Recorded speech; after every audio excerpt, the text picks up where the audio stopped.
అమృత్ టెండర్లపై మాజీ మంత్రి కేటీఆర్ కామెంట్స్ పై మండిపడ్డారు మంత్రి కోమిటిరెడ్డి వెంకటరెడ్డి. పాత అమృత్ టెండర్లు కేటీఆర్ తన మనుషులకు అప్పగించాడని ఫైర్ అయ్యారు. కేటీఆర్ మనుషులకు టెండర్లు వెళ్లకుండా తానే అడ్డుకున్నానని చెప్పారు.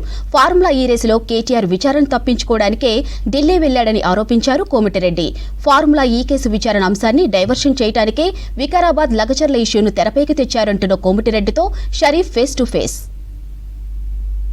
ఇప్పుడు కేటీఆర్ గారు ముఖ్యమంత్రి అనుకుంటున్నా, మంత్రి అనుకుంటున్నా, ఆఫ్టర్ ఆల్ ఒక మామూలు ఎమ్మెల్యే, మాజీ మంత్రివర్యులు, ఎంపీ కూడా కాదు.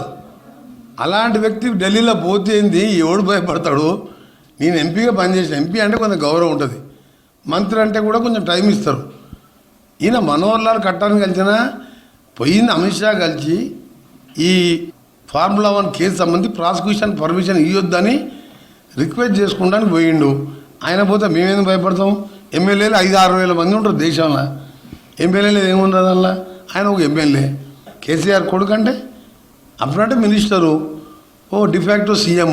ఇప్పుడే ఉంది ఉట్టి ఎమ్మెల్యే, ఎవ్వరు పట్టించుకోరు.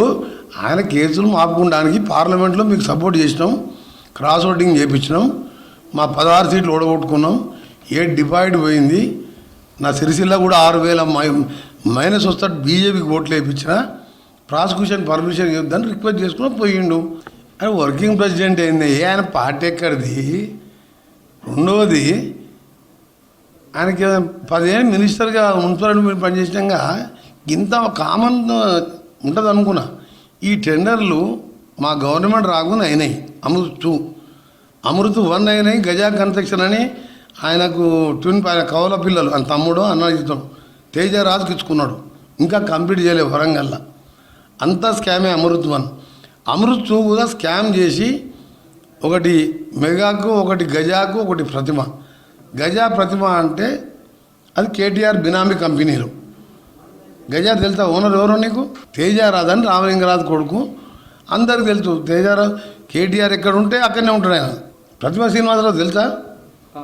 కేసీఆర్ ఆడి కారు ఓనిచ్చి, బోడి కారు ఓనిచ్చి ఉద్యమానికి పెట్టుబడి పెట్టి బోయినపల్లి వినోద్ కుమార్ సోదరుడు ఆయన, కేసీఆర్ కవల పిల్లలు. ఆయనకి 25,000 కోట్ల వర్కులు ఇచ్చింది. అలా అమృత్లో కూడా ప్యాకేజ్ వచ్చింది. ఈ ఇద్దరికి వచ్చింది, మెగాకు వచ్చింది కాబట్టి సంథింగ్ గోల్మాల్ ఉంది. ఎక్సైజ్ రేట్ అని నేను క్యాన్సిల్ చేయించిన. ఈ రహస్యం ఎవరికి తెలియదు. టెండర్లు క్యాన్సిల్ చేయించి నేను సీఎం గారు పట్టుబట్టి ఆయన మనుషులకు ఎక్సైజ్ రేట్లకు ఇచ్చుకోండు, క్యాన్సిల్ చేయండి అని చెప్పి క్యాన్సిల్ చేయించి పాత రేట్ల మీద టెండర్లు పిలిస్తే 65 కోట్లు రాష్ట్రానికి మిగిలినాయి, కేంద్రానికి మిగిలినాయి. మనోహర్ గారు కట్టర్ కూడా మమ్మల్ని అభినందిస్తాడు. అదే మేము పొరపాటు మా గవర్నమెంట్ రాకుంటే ప్రతిభా శ్రీనివాసరావుకి వస్తున్న ప్యాకేజీలు. ఇప్పుడు కేఎన్ రెడ్డి వాళ్ళు కాంపిటీషన్లు వేసుకుంటే 65 కోట్లు మిగిలినాయి.